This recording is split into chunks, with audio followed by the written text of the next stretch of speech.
Have you ever wondered how Cody Fry modulates in his amazing song, I Hear a Symphony? And if you don't know it, please go check it out. It's one of my all-time favorite songs, and I think you'll really enjoy it. I listen to it constantly. But in this song, he effortlessly modulates from the key of B flat major to E flat major.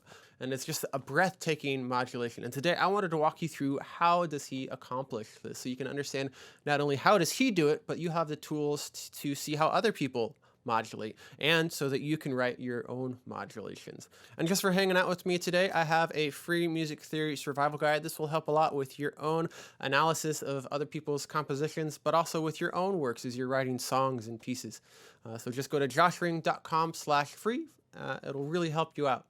All right, to start things off, just a quick general overview of what's going on. We're starting off in the key of B flat with 2 flats, and we eventually make our way down here to the key of E flat with 3 flats. And even before the actual key change in the piece of music, we have this A flat that gets introduced. And actually in the 4 measures leading up to the actual key change, there's something happening here, right? So this is what's known as a modulation. There's this gradual shifting in tonality from the key of B flat to E flat. And the big thing to take away is that there's really only 1 flat difference. This A flat is a big deal. Because of this 1 flat difference, these are what's known as closely related keys. So closely related keys at its heart is just when you have a key signature that is 1 flat or sharp different than the starting key. So here we had B flat is only 1 sharper flat away from the key of E flat here. Looking at the nice circle of fifths, we can see that really nicely. So really all the other keys that would be closely related to the key of B flat would be F major, and then the relative minors to those 3 major keys. So at any point, if we go too far in either direction, those aren't closely related anymore. So even on the circle of fifths, so the farther we get away from B flat, the less related these keys would be to each other. So say even when we get to the key of C or G, those are farther away and would be harder to modulate to. So here again, I have the key of B flat compared to the key of E flat. And I've listed out all of the diatonic chords, all of the chords that naturally exist in both keys. So looking at all of the chords that exist in B flat, we're really looking for what chords that exist in B flat also exist in the key of E flat. And remember, the big thing with E flat is that we've added the A flat. Let's go through, see what chords exist in the key of B flat and in the key of E flat. So just going along, B flat works in both keys, then we can see C minor works in both keys, then we get a chord with an A or an A flat depending on the key, so that wouldn't work. Then moving along, E flat would obviously exist in both keys, another chord that has an A and an A flat, so that wouldn't work. And then finally G minor would exist because of course A and A flat in the last chords.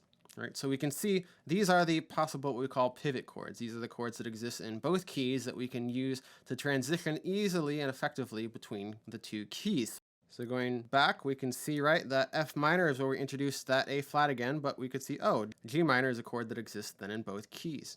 And the reason that closely related keys are so helpful is that we have here 4 options. 4 out of the 7 chords could exist in either key. Let's compare it to C major, right? This is no longer a close related key. Going back to the circle of fifths, we can see this is 2 flats versus no flats. All right, so no longer closely related because it's more than 1 flat different. So going along, let's find what chords work in B flat and in C and which ones don't. Now from B flat to C, when there's 2 flats difference, we have only 2, right? So we've lost 2 options. There's not very many options for modulating between these keys.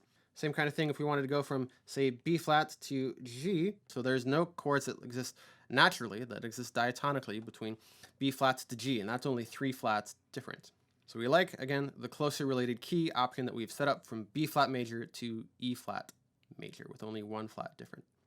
I hope you're enjoying it so far. Before we jump back in with analyzing a little more of his music, I wanted to just remind you, please do like and subscribe. It really helps me spread the word so I can help as many people as possible. All right, so starting to analyze, this is around 1 minute and 24 seconds in Cody Fry's original recording. So going along, this instrumental starts with a nice 2-5-1. There is a nice chromatic note on this C flat here, so a nice chromatic passing line.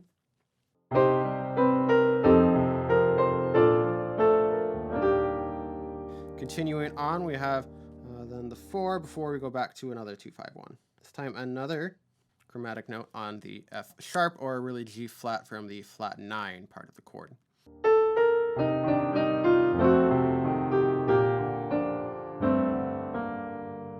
And then just diatonic. This we finally gets to a chord that doesn't exist naturally in the key of B flat.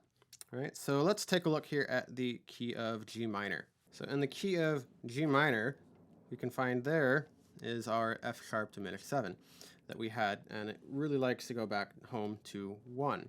I chose G minor to look at because in the original, G minor is the target chord, and in the original key of B flat, G minor is 6, but this is functioning as 7 in the key of G minor. So we would say that this is 7 of 6, a nice chromatic chord wanting to resolve to the G minor. And then this continues on.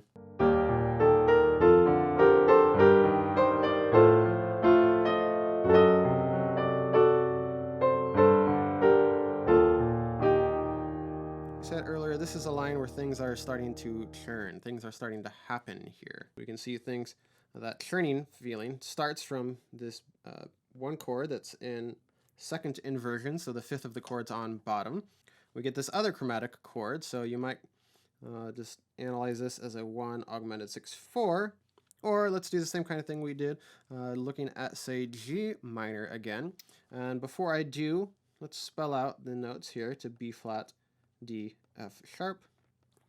But enharmonically, wouldn't that be the same as D, F sharp, and then A sharp? So really, this is the same as a D augmented, which is the beautiful thing about augmented triads. Any note could be the root in an augmented triad. So going back, looking at G minor here, isn't this 5 really D? But the only difference is that we've raised the fifth. So now we have a D augmented. We could do it with a D plus, or maybe you might see D aug, or maybe even some kind of like D with a sharp 5, as the fifth has been raised. So in that sense, you could also analyze this as a 5 of 6, right? Because it's wanting to go to 6. And here's where the fun begins, right? Because at this point we've run into F minor and we don't have a great way to analyze that. So let's actually work backwards, because we know we're heading towards E flat. We know that's got to be our 1 chord. So then from here, that would be our 5/7, again with a nice chromatic note from this B natural, or C flat technically.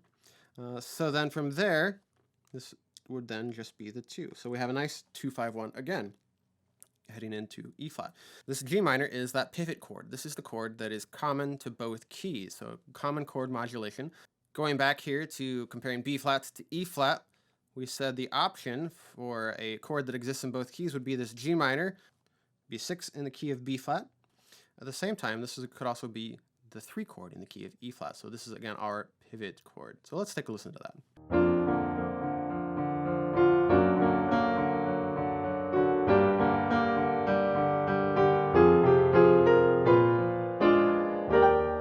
Again, 9 times out of 10, if you're ever looking for the pivot chord, go to the chord that for sure doesn't exist in the original key and just go one step backwards, right? So here, that F minor for sure didn't exist in B flat major, right? There's not a nice, easy way to make that work without going into like mode mixture stuff, which we're not talking about here.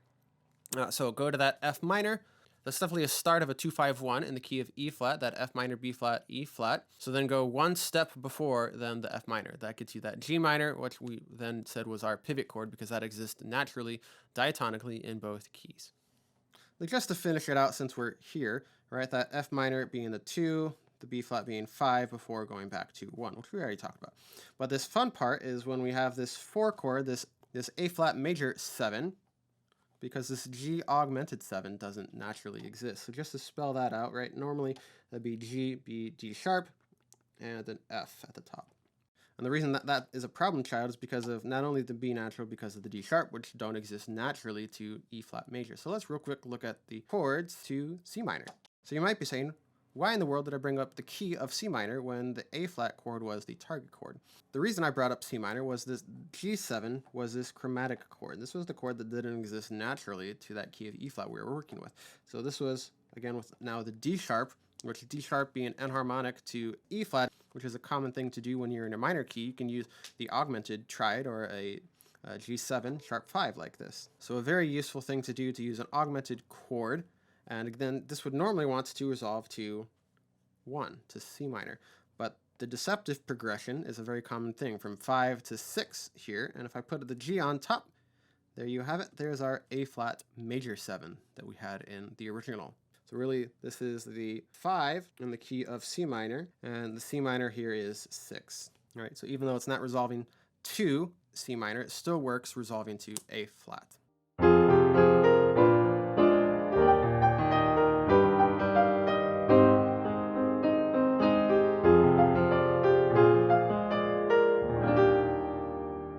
All right, I hope you enjoy Cody Fry's breathtaking modulation as much as I do, and hopefully you understand it now so you can apply those tools to other pieces. Let me know in the comments below, what other songs should I take a look at? What songs, maybe in the modulation or some other part of the song, do you want me to help you analyze? So again, just go to joshring.com/free for your free music theory survival guide. Thanks and have a great day.